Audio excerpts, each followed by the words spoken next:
Сәлеметсіздер ме, құрметті студенттер? Бүгін жалпақ құрттар типінің екінші классы, сорғыштар классы қарастыратын тақырыбымыз.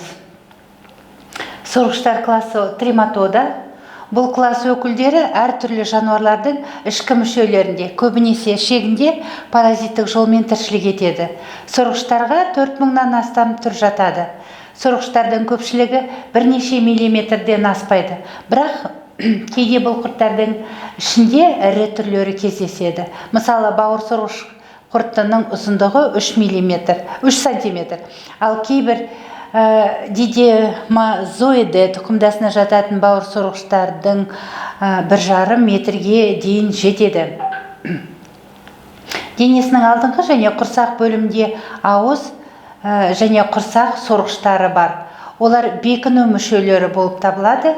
Себебі осы сорғыштар арқылы құрттар иесінің денесіне бекініп тұрады.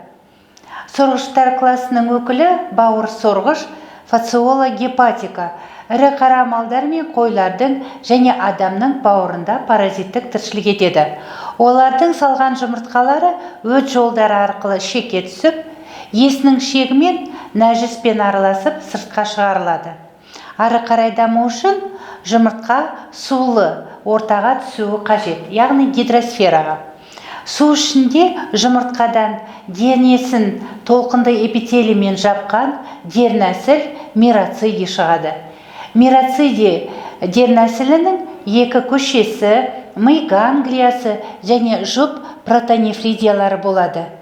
Денесінің артқы бөлімде ерекше ұрықтық клеткалар немесе партеногенетикалық жұмыртқаларға толы. Мирацидий сатысында қоректенбейді. Эмбрионалды даму кезінде жиналған гликоген қоры арқасында өмір сүреді. Біраз уақыт мирацидий суда еркін жүзіп жүреді. Өзінің ары қарай даму үшін ол аралық иесінің денесіне түсуі керек. Көп жағдайда аралық иелері ұлулар болып табылады. Мирацидий тұмсықшасы арқылы ұлу денесіне еніп, оның ішкі мүшелеріне өтеді. Мирацидий кірпікшелерін тастап, қозғалмайтын қапшық тәрізді спороцистаға айналады. Бұл көбею қабілеті бар, жыныстық жүйесі жетілген саты. Спороцистаның денесіндегі партеногенетикалық жұмыртқалары бөлініп, келесі саты реди деп аталатын ұрпаққа айналады. Редидің денесіндегі партеногенетикалық жұмыртқалары бөлініп, редияның ішінде жаңа ұрпақ, циркарий пайда болады. Циркария дернәсілінде сорғыштары, тарамдалған шегі, миы, зәр шығару жүйесі болады. Осы циркарий денесінің артқы бөлігінде ұзын, бұлшықетті қозғалғыш құйрығы бар. Циркарийлар ұлу денесінен шығып, құйрығының арқасында суда еркін жүзіп жүреді. Мирацидий секілді олар да қоректенбейді. Денесіндегі қорек қоры арқылы өмір сүреді. Циркарий су жағасындағы өсімдіктерге немесе балдырларға жабысып, құйрығын тастап, ерекше бездерден бөлініп шығатын циста түзіледі. Бұл саты адаласкария деп аталады. Адаласкария ересек түрлеріне айналу үшін енді өзінің негізгі иесінің денесіне түсуі қажет. Негізгі иесі ірі қара мал, сиыр су қоймасына келіп, сумен немесе судағы шөппен бірге адаласкарияларды жұтады. Сиырдың шегінде циста қабаты еріп, қан тамырлары арқылы жас сорғыштар бауырдың өт жолдарына өтеді. Қолайсыз факторлар көп болса, паразиттер оларға бейімделе алады. Бейімделудің бір жолы паразиттің жұмыртқаны өте көп салуы.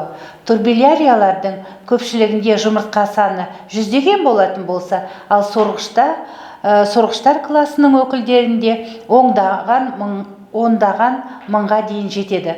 Бұл құбылыс паразиттердің жұмыртқаларының көп болу заңы деп аталады. Сорғыштар классының келесі өкілі сібір сорғышы немесе мысық сорғыш Описторхис филинеус. Бұл көбінесе мысық пен иттің бауырында паразиттік тіршілік етеді. Бұл сорғыштың негізгі иесінен басқа екі аралық иесі болады. Оның ұрықтанған жұмыртқасы судағы моллюска бетиния шегіне түсіп, содан ары қарай дамиды. Құйрықты циркарий деп аталатын дернәсілі суға қайтадан шығысымен, екінші аралық иесі тұқымдас балықтардың терісіне қадалады. Осылай зақымдаған балықты жеген мысық, ит немесе бұлар негізгі иелері болып саналады, описторхоз ауруына шалдығады. Метациркариялары бар шала піскен, қақталған, ысталған шикі балықты жегенде оның денесіндегі мысық сорғышы адамға да жұғады. Описторхоз адамға патогенді әсер етеді. Ал паразиттердің саны көп болса, өліммен аяқталуы да мүмкін. Бір адамда 75 мыңға дейін сорғыштың табылғаны туралы деректер бар.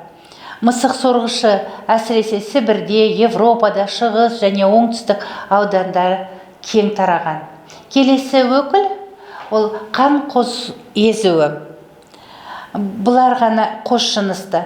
Аталығы ұзындығы 12-14 мм, аналығынан қысқа, бірақ жуан, құрсақ бөлімі ұзынша, ішке қарай енген ойығы бар, оны гиникофор ойығы деп атаймыз. Онда ұзын, бірақ жіңішке аналығы жатады. Паразиттер әрқашанда осы жұбымен бірге кездеседі. Дөңгелек ірі жұмыртқалары болады. Қан қос езуі адамның құрсақ қуысының ірі веноздық тамырларында, қуық пен бүйректің веналарында тіршілік етеді. Аналықтары жұмыртқаларын қуық пен артқы ішектің қабырғаларындағы тамырға салады. Құрамында миоцидиялары бар жұмыртқалар қуық қабырғасын тесіп, оның қуысына түсіп, несеппен бірге сыртқа шығарылады. Жұмыртқалардың несепте табылуы шистозоматоз ауруының бар екенін көрсетеді. Паразиттер қуықта, бүйректе және несеп жолдарында тіршілік етіп, осы мүшелерді қабындырып жаралайды.